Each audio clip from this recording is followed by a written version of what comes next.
Grozdana Olujić. Staklareva ljubav.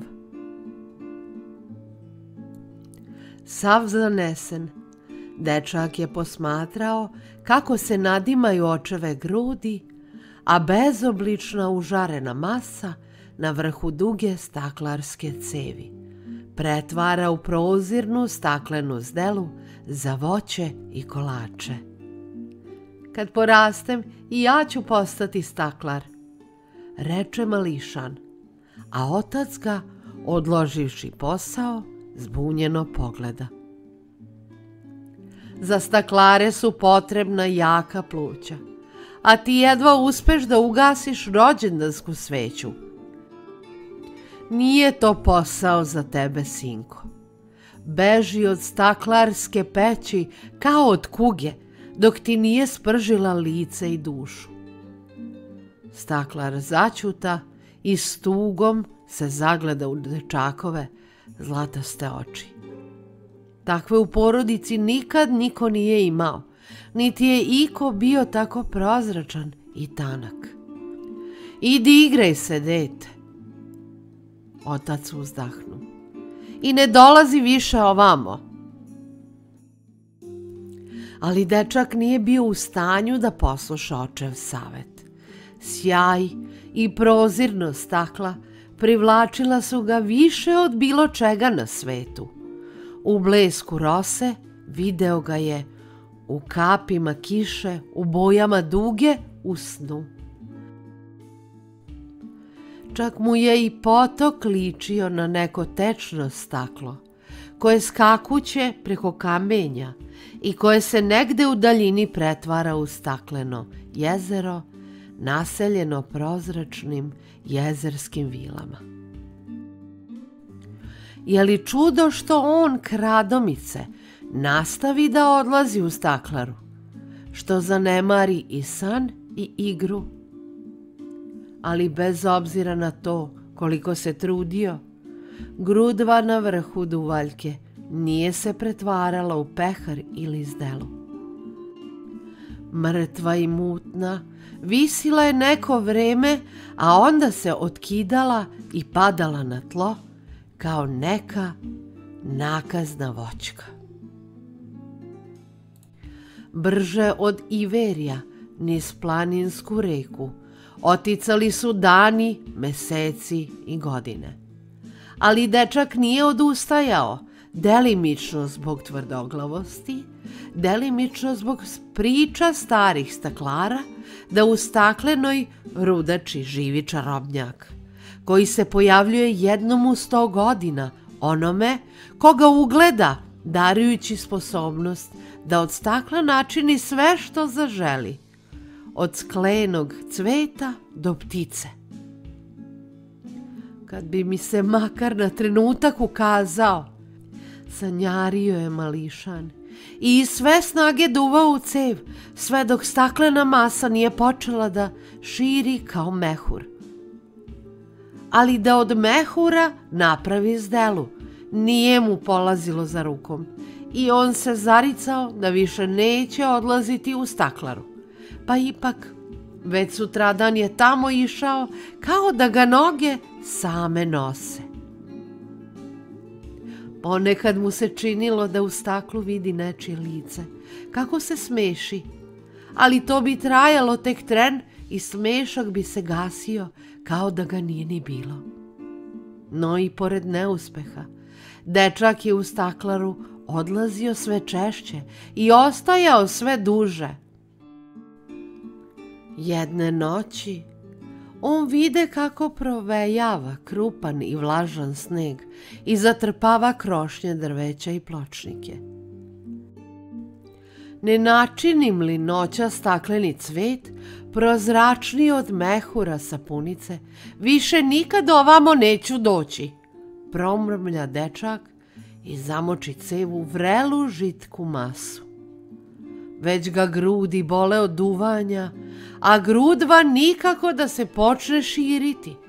Tek pred zoru on vide kako se staklena masa uvija i preobražava u kristalni cvet kakav nikada niko nije video. van sebe od radosti. On savi dugu svetlucavu dršku, pa napravi za nju postolje i odloži cvet za policu. Zatim uze novu grudvu i začudi se. Kao da je od pene bilo načinjeno, staklo se stade tanjiti i pretvarati u pticu dugog repa, u kome su se prelivale najnežnije i najblistavije dugine boje.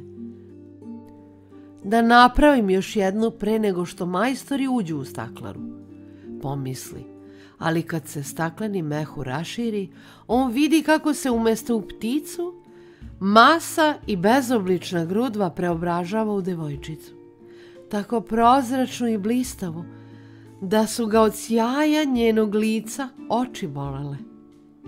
Kao opčinjen stajao je neko vreme i zurio u nju. Aj, kad bi progovorila ili koraknula, uzdahnu i istovremeno se podrugnu samom sebi. Ko je još video staklo koje korača ili govori? Samo budala može poželeti nešto što ne biva. Ko to kaže?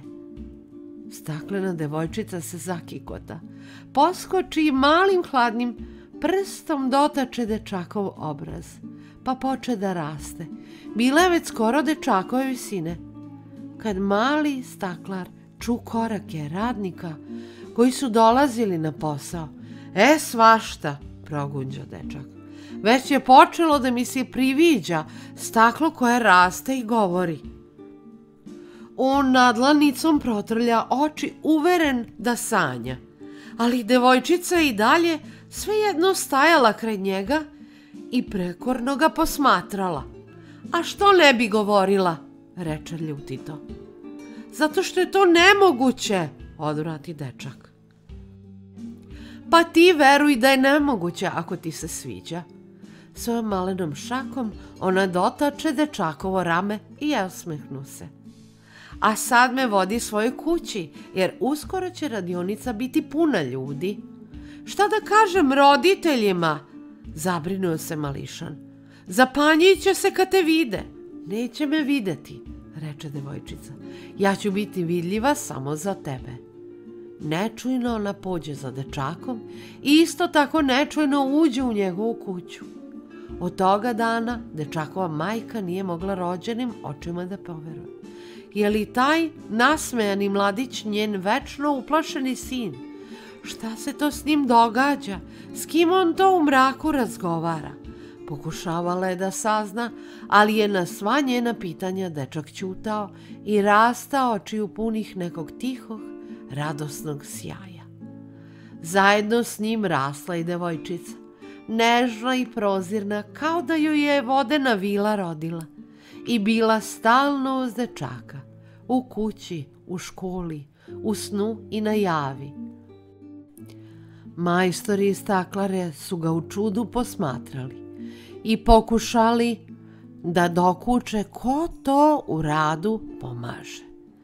Takve staklene cvetove, ptice i pehare još nikad niko nije uspeo da napravi, da nije čarobnjak iz staklene rudače tu umešao svoje prste. Od koga je mladić sve to naučio? Uzalud su se trudili da prokljuve njegovu tajnu.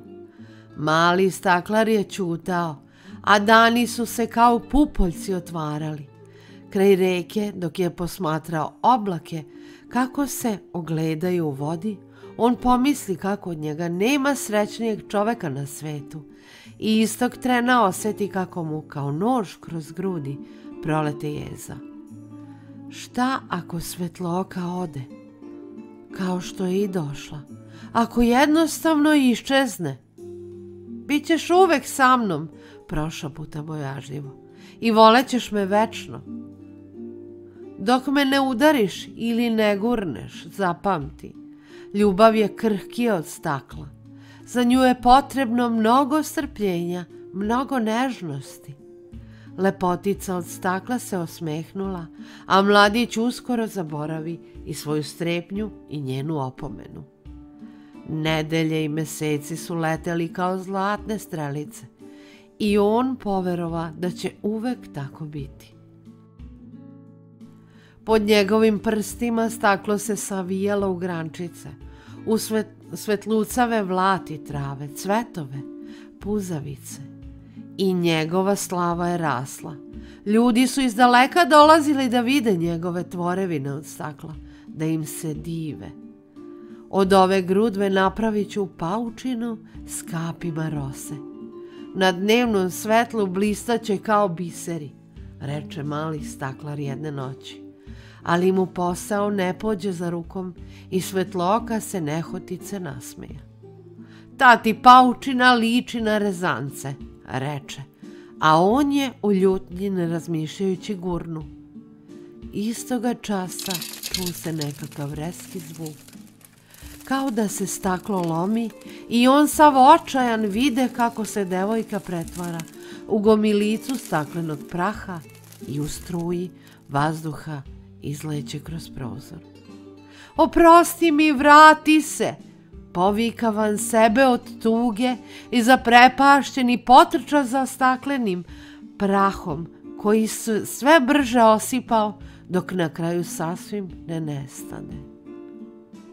Uzalud ju je zvao, uzalud za njom tragao, ni u snu mu se nije vraćala, a dani su kao snežne pahulje kovitlali. Jedino mu se s vremena na vreme činilo da je u sjaju stakla vidi, a onda i to prestade i on poverova da je sve bilo samo san. Polako poče da je zaboravlja, oženi se, izrodi decu, već mu i belina kosu na čelu pokri. Kad jedno noći opazi kako se njegov najmlađi sin iskrada i odlazi u staklaru. Zatim ugleda njegov prvi stakleni cvet i tih i radostan sjaj u očima. Ne pitajući ga ništa, shvati da priča ne prestaje da se ponavlja. Jedna zaista prelepa bajka o jednoj nestvarnoj i neostvarenoj ljubavi. Iako ima pomalo tužan kraj, na kraju se ipak nastavila srećno. Nadam se da se i vama dopala ova bajka. Meni je jedna prelepa, nežna i jedna od omiljenih. Hvala vam što ste i danas poslušali bajku koju sam vam čitala. Ako vam se svideo video, obavezno ga zasvidite i zapratite moj kanal. Pratite me i na Instagramu i Facebooku. Ako imate neku posebnu želju da vam pročitam nešto što ste vi odabrali, slobodno mi pišite, pogledajte adresu u opisu videa. Do sledeće priče, bajke, basne ili pesme, budite mi dobro. Zdravo!